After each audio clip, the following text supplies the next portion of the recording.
Hello everybody, easygoing Thursday video for you. This is going to be side quest farming of week number 2. You can see first of all you've got your Sabertooth one, and of course you've got the one that we're going to be doing today, which is the Sasquatch one. The good thing about this is that the quest does sit around. It's not a case of like, oh, it's kind of like, you know, 7 days and it's gone, which is handy if you're looking to pick up some extra rewards. Of course, the question will be, is it worth farming? As I did say in a previous video, is it worth farming all the other different difficulties?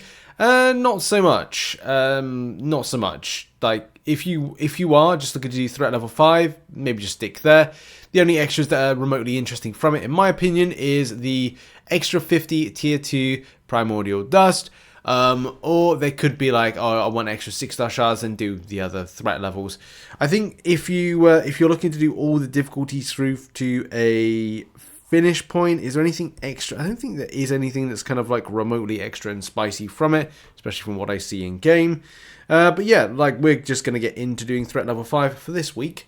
Use the champions. This is the team that I'm planning to use, and it's not exactly, everything is always like a trial and error, isn't it? So let's kind of like go in and get right to the boss, maybe do a couple runs through of it, and finish off with Sasquatch.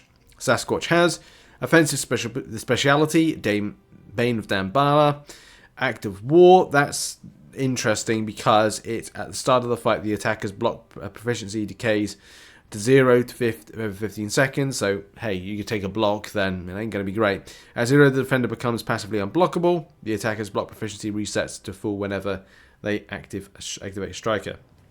That's helpful. Third law, whenever the attacker gains an unblockable, unstoppable, indestructible, power gain or evade effect, the defender gains a buff. That is a version of that effect lasting 15 seconds. Power gain grants 15% of max power. Yada yada.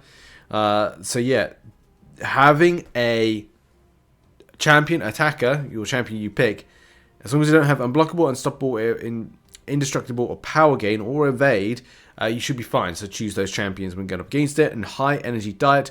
The defender has 99% energy resistance, and any hit that deals energy damage regenerates them for what the damage would have been. While the defender is affected by an incinerate, shock, or cold snap debuff, the defender gains 100% of a bar of power every 10 seconds.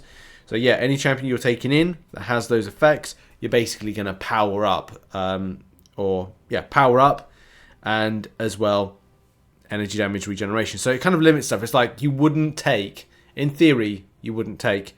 I like the idea of taking Doctor Doom. I'm actually considering taking Doctor Doom. Yes, he does shocks, but at the same time, he's able to power control quite well. So he could be a very good asset and a very good option.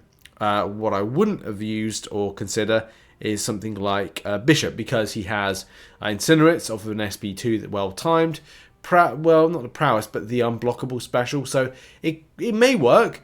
Hey, look, as I always say, if it's stupid and it works, it's not stupid. In any case, let's get farming this? Or grinding this, even. Let's kick off things with Doctor Doom against Black Bolt, as he has escalating assault, which isn't something I'm going to worry about too much. Power Shield is the thing I want to play into, so let's go with that. I mean, it's the perfect kind of like class advantage champion, so we start off proceedings against Black Bolt. Now, will this AI actually come through with me? Will I get an issue when it comes to an SP1? I don't know. I'm sometimes like, I'm looking at the AI like, what are you doing? Not sure about that. That's a bit better. Trying to get round to my SP3, but we'll have to see if that actually comes off. Is he going to do it? Come on, AI. There we go. At least we've got a bit of the AI there. Build him up with a bit of power. Throw in an SP3. Don't think it matters because we're on Power Shield, so I don't know what this SP3 is going to do. Hopefully about 70% damage. Come on, 70% damage. Putting it down to about 20%. Oh, look at that for a guess. Okay, look at that for a guess. That whiff there, but I should do an SP1 and it's over, hopefully, he says. No. Shame that. I thought that just one more SP1 to take him out. You don't have to use Doctor Doom for this. I should have just done. I think I should have just done an SP2. I think that would have been enough to kind of like just like take down Black Bolt. But anyway, it's all done. We move on. Now I'm going to spice things up a bit by using Bishop. And the reason I want to use Bishop is, well, quite honestly, I just want to do a big amount of damage with Power Shield. That's basically it. I just want to do a lot of damage with Power Shield. Well, I would like to, but the AI wasn't allowing to... Come on. Come on. There we go. Sometimes the AI works with you, sometimes it doesn't. When it does, it's magical, and when it doesn't, it's normally the day-to-day thing when it comes to MCOC. So we're just going to wait for the charge to go off. It has done, and we're just going around again. And can we get a well-timed? Yes. And dexterity away. Another well-timed block. Can I get a... This is the problem with kind of the slow build of this. I'm just going to fire it in. I'm just getting a little bit... I think I'll be fine. Yeah, there we go. And then into the next fight, throw the SP2 and it should be over. Providing it's Power Shield. It might not be Power Shield next. But sometimes the AI is just not great. Anyway, I'm going to try and experiment. I'm going back to Bishop. Bishop has got this kind of fantastic persistent ability.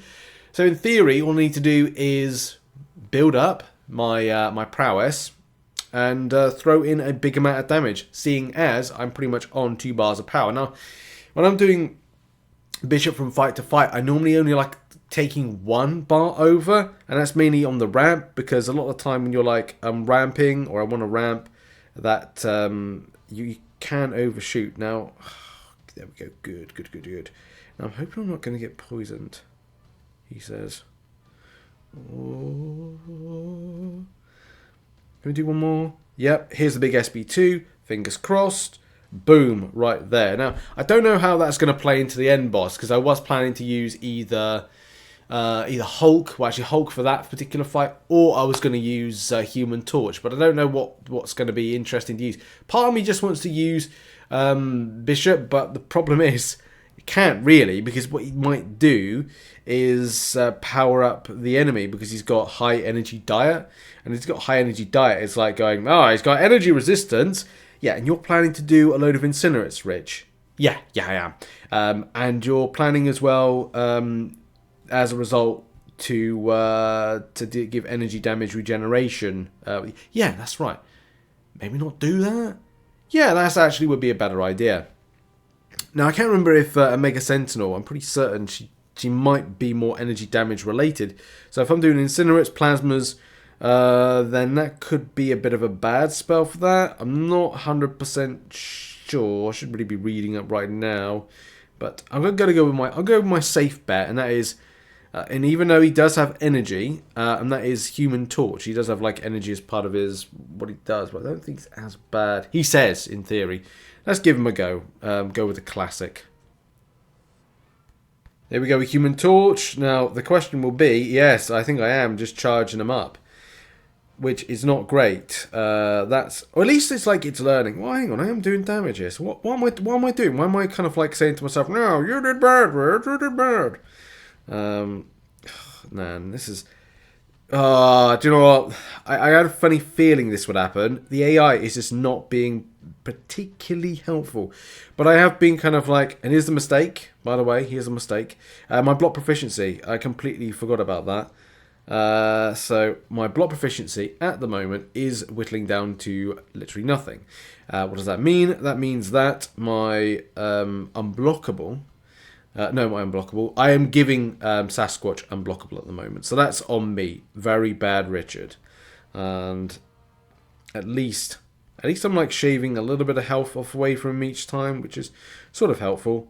I need to get away from this wrath. I need to kind of do some intercepts right here and kind of get on my momentum and trajectory a bit better. I think I can do this, but it's going to be a long fight. Pretty boring, to be honest, but there you go. I can't get into the block. That's going to be something that's pretty bad. So I need to change my pattern of play. So I guess that's the thing, isn't it? If you make mistakes, try and find a way to get out of them. Not going to be too confident when it comes to the latter points of the fight, and especially when we get into the field of, oh great, he's regenerating. That's when I think things are going to be a bit of a troublesome nature, because I made the mistake that I did. But we shall see. We shall see. He's going into his second Wrath state in a moment, which isn't ridiculously bad, but you've got to be careful. It does change the rotation that I would do with Human Torch, which would be very much parry heavy. So I'm opting now for more of a kind of like not incinerate, but I'm acting on a... Oh no, that's something that was annoying. It wouldn't let me input. Like, I got no inputs there. Also, when I launch my striker, I do reset. Anyway, I need to kind of like be a bit more aggressive right here. Striker resets on the block proficiency, so at least I can get my blocks in. A lot of things happening right now. Lots of things. Lots of key moments. And this is where I think things might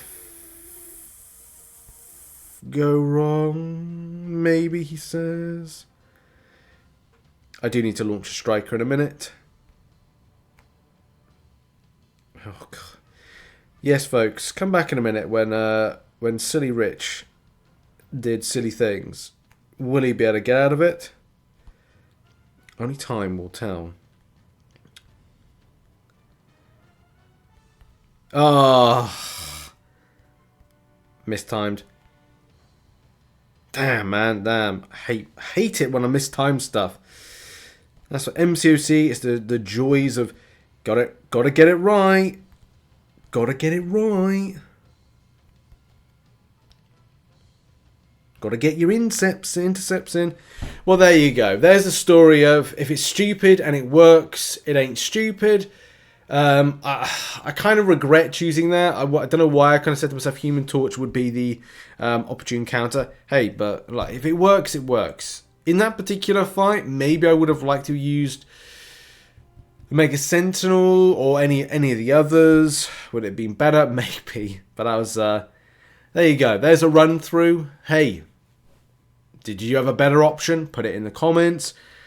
Scuffed COVID vibes is getting to my brain. But yeah, thanks very much for watching. That's been the video. Hope you enjoyed it. It was a lot of fun to make a mistake and get a win at the same time. But if I was to recommend any other option, maybe the heal block option.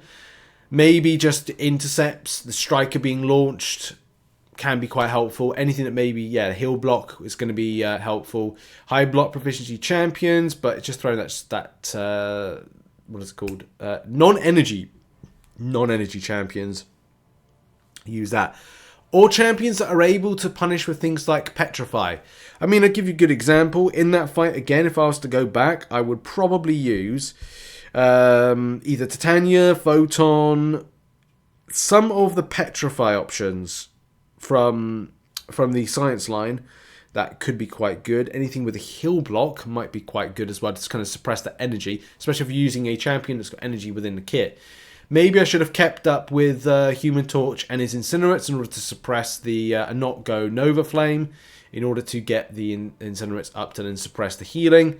Hey, but hindsight's a beautiful thing, isn't it? Anyway, thank you very much for watching this video. Have a lovely day, whatever you're doing. Check out some other content located on screen. And I'll see you all soon. Bye-bye.